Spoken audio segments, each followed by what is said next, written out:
जो इनकी cash van होती है, तो एक ट्रक खड़ा था, उसमें एक एक करके वो बैग डालते हैं।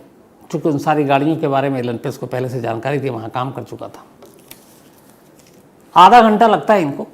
इस आधे घंटे के अंदर वो उस बिल्डिंग से उस वक्त 18.9 मिलियन डॉलर, मतलब करीब 1.5 अरब इंडियन करेंसी में अगर हम बात करें, 1 अरब और 40-45 करोड़ के हिसाब से, मतलब 1.5 अरब रुपए आप मानकर चलिए।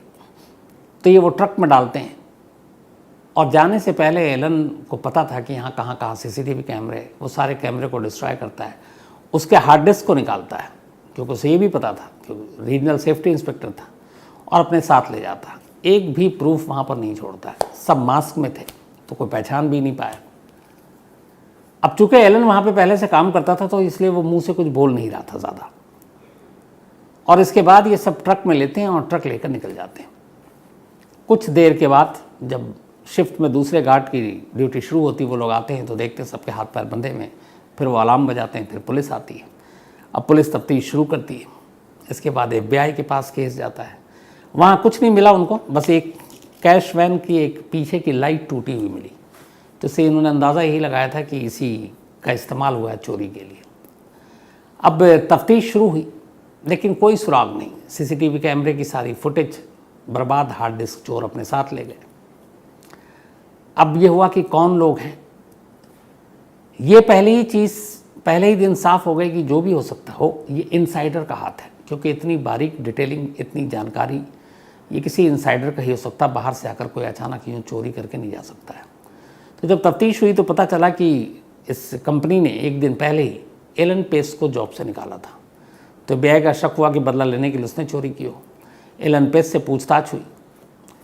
अच्छा, ये लोग वहाँ से चोरी करने के बाद ट्रक से पैसा निकालते हैं, कहीं ले जाकर डंप कर देते हैं। इनके 5 के अलावा बाकी दोस्त शामिल थे जिनको इस सीन में नहीं लाया गया था। और ये 5 फिर अपने घर पहुँचते हैं, और पहुँचने के बाद फिर उसी पार्टी में पहुँच जाते हैं जिस पार्टी से ये निकले थे। अब वहाँ पे चूँकि पार्टी से ये निकले और लेट नाइट तक पार्टी चल रही है, सभी एकदम ड्रंक, पीने के बाद होश नहीं, और ये दोबारा उस पार्टी में शामिल हो जाते हैं। मतलब बीच में 1 से 1.5 घंटे का गैप होता है। अब वहाँ जाकर फिर से पार्टी शुरू कर देते हैं। उन्हीं लोगों के बीच वही लोग देखते हैं, झूमते हैं, गाते हैं। अब यहाँ मामले की तफ्तीश हो रही है, तो एलन पेस पे शक था। पुलिस की टीम गई, पूछी कि भाई आप रात कहाँ थे? तो उसने कहा मैं तो बार में था, पार्टी कर रहे थे। अब वहाँ पर गए तो पता चला कि हाँ ये लोग थे और इतने बजे से आए हुए थे। अब FBI को और बाकी पुलिस को भी ये लगा कि हाँ यार ये इस वक्त भी था, इस वक्त भी था। तो बीच की जो कड़ियाँ थी चोरी की, वो उन्होंने उतनी ईमानदारी से जांच नहीं की। लेकिन एलन पेस पे शक था तो नज़र रखे हुए हैं, पर कोई चोर नहीं मिल रहा, कोई सबूत नहीं मिल रहा। धीरे धीरे वक्त बीत रहा है। जब चोरों का सुराग नहीं मिला तो पुलिस और FBI दोनों ने यह तय किया कि खामोशी से बैठे रहो और तमाशा देखते हैं। बोला कि छोटी मोटी रकम तो है नहीं, करीब 18.9 मिलियन डॉलर है, 1.5 अरब रुपए की चोरी हुई है। तो चोर तो मालामाल हो गए। अब ऐसा तो है नहीं कि वो खर्च नहीं करेंगे। तब ऐसे लोगों पे नज़र रखो जो अचानक अमीर हुए, जिन्होंने अचानक बड़े बड़े घर खरीदे हैं, जो अचानक जिनका लाइफ स्टाइल बदल गया, महंगी गाड़ियाँ खरीद रहे हैं, पार्टियाँ कर रहे हैं। तो ऐसे लोगों पे नज़र रखी जाने लगी। उसमें से एक एलन पेस भी था। लेकिन पता चला कि वो तो अपनी नॉर्मल लाइफ जी रहा है, जिस रेंटेड हाउस में रहता था वैसे ही रह रहा है, वैसे ही कपड़े पहन रहा है, महंगी जगह पे जा नहीं रहा है। 6 महीने बीत गए, उसके रोज़मर्रा रूटीन में कोई फ़र्क नहीं आया एलन पेस का। अब FBI को लगा ये क्या चक्कर है।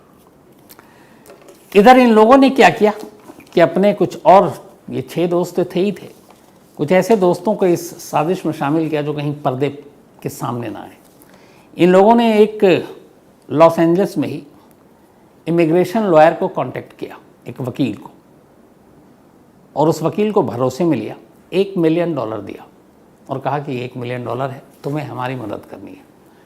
वकील ने पूछा क्या मदद करनी है? उसने कहा कि हमारे पास पैसे हैं, और सारी कहानी बता दी भरोसे में लेने के बाद। और उसको धमकी भी, अगर तुमने मुंह खोला तो फिर गड़बड़ होगा। वकील लालची था, उसने कहा हमें क्या मतलब है, $1 मिलियन फ्री का मिल रहा है। उसने पैसे लिए। अब उस वकील ने अपने शातिराना तरीके से ये जो बैंक से लूटे गए पैसे थे सारे, इसको अलग अलग इन्वेस्ट करना शुरू किया। बेनामी संपत्ति के तौर पर, जैसे अपना होता है कि है मेरी लेकिन मैं किसी और के नाम पे ख़रीद रहा हूँ। तो ज़्यादातर प्रॉपर्टी में पैसे लगाने शुरू किए, कुछ गाड़ियों में लगाए, कुछ शेयर मार्केट में इन्वेस्ट किए, और इन लोगों को बाकायदा ये भी दिखाया, इनके नाम पे चेक भी वो इशू करता रहा, फिर ये भी दिखाया कि ये इनके यहाँ अलग अलग कुछ काम करता है, उसकी सैलरी भी इनको दे रहे हैं। तो वो सब वाइट होता गया, और ये भी है कि सारा पुख्ता सबूत है कि ये लोग कोई गलत काम नहीं कर रहे हैं, क्योंकि इस वकील ने सारे पेपर इन लोगों के एकदम जेन्युइन तैयार कर दिए थे। सब कुछ चल रहा था, 2 साल बीत गए। 2 साल में इन लोगों ने खूब ऐश किए और इनके कुछ बर्ताव में चेंज नहीं आया। FBI तलाश करती रही, कोई सुराग नहीं मिला। 2 साल बाद एलन पेस के इन 5 साथियों में से एक की एक छोटी सी गलती ने भांडा फोड़ दिया। हुआ यूं कि पूरी प्लानिंग थी कि पैसे खर्च कैसे करने हैं, इस पे ज़्यादा ध्यान देना है। तो ये लोग वकील के थ्रू और बेनामी दूसरों के, रिश्तेदारों के, दोस्तों के नाम पे प्रॉपर्टी ले रहे थे। ऐसे ही एक दोस्त के ज़रिए इन 5 ने अपने एक दूसरे दोस्त के ज़रिए एक प्रॉपर्टी खरीदी 2 साल बाद, और उससे कहा कि ये लो पैसे और तुम जाकर उस प्रॉपर्टी डीलर को दे दो। अब इसने तो एक मुश्त सारे पैसे दे दिए। उस दोस्त ने गलती की, और इससे भी गलती हुई कि जब वो उस प्रॉपर्टी डीलर को पैसे दिया तो बैंक के नोट पे आपने देखा होगा, अगर कोई गड्डी होती है, जो हमारे यहाँ भी है, तो उस पर एक बैंक की स्लिप होती है, कागज़ लिपटी हुई पर्ची होती है, उस पर स्टैम्प भी होता है। जो बैंक से इन्होंने पैसे लूटे थे, करीब $18.9 मिलियन उस वक्त, उसकी हर गड्डी पे ऐसी एक पर्ची लिपटी हुई थी और उस पर बैंक का स्टैम्प था। जब ये रॉबरी हुई तो अखबारों में खबर भी आई। अच्छा, उस वक्त भी एक ये हुआ कि 18.9 मिलियन चोरी हुई है, ये मीडिया में खबर ना है, क्योंकि इससे साख भी ख़राब होगी कंपनी की और बाकी। तो यही कहा गया था अराउंड 5 मिलियन की ही चोरी हुई है, बाकी सच्चाई बाद में आई थी। तो उस वक्त ये पता था कि ये सीरियल नंबर और कौन कौन से सीरियल नंबर नहीं है, लेकिन हर बैंक पे की गड्डी पे वो स्लिप थी। अब जो पुलिस और बाकी हैं, वो जितने भी ऐसे प्रॉपर्टी डीलर बाकी लोग थे, उन सबको बता रखा था। तो एलन वेस के 5 दोस्तों में से एक ने अपने एक दोस्त को प्रॉपर्टी खरीदने के लिए वो गड्डी दी। उन गड्डियों पे वो पर्ची लगी हुई थी, और उस दोस्त ने अनजाने में वो पर्ची लगी हुई गड्डी ही प्रॉपर्टी डीलर को दे दी। जब प्रॉपर्टी डीलर ने बाद में उस गड्डी को ध्यान से देखा तो देखा कि डनबार कंपनी, उसकी मुहर, और उसे याद आया कि पुलिस वाले उसके पास आए थे कि अगर कोई प्रॉपर्टी खरीदे और इस तरह की पर्ची उस पर लगी हो और ये नंबर हो तो हमें इन्फॉर्म करना। 2 साल के बाद उस प्रॉपर्टी डीलर ने पुलिस को फ़ोन किया और कहा हमारे पास एक शख्स आया और प्रॉपर्टी ख़रीद रहा और उसने ये गड्डी दी और उस पर यही पर्ची लगी हुई है। फ़ौरन पुलिस की टीम उसके पास पहुंचती है, उस शख्स को गिरफ़्तार करती है।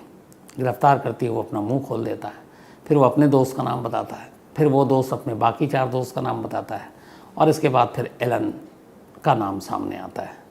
तो एक एक कर इन 6 के 6 लोगों को गिरफ़्तार कर लिया जाता है। गिरफ़्तार करने के बाद कुछ पता चलता है कि इन्होंने उधर पैसे खर्च किए।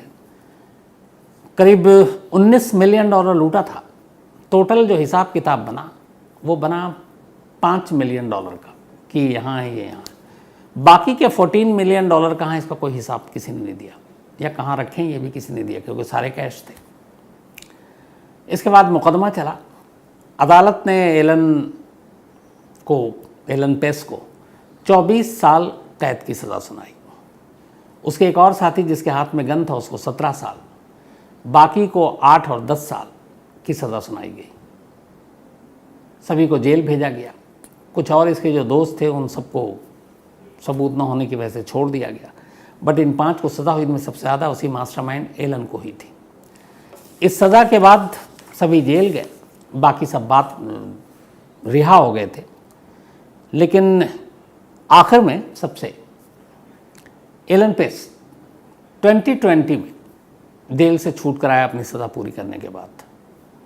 बाहर आने के बाद उसने कई को अपनी कहानी बेची, उसके ऊपर एक फिल्म भी बन रही है, लेकिन आज भी वो बाकी के $14 मिलियन कहाँ हैं ये कोई नहीं जानता, और कहते हैं कि शायद वो कभी मिलेगा भी नहीं, इसलिए कि इस बैंक को लूटने के लिए, इन पैसों को लूटने के लिए एलन ने बैंक की चोरी कैसे करनी है इस पे कम, और चोरी के बाद पैसों को कहाँ ठिकाने लगाना और कब कैसे खर्च करना है इस पे ज़्यादा मेहनत की थी।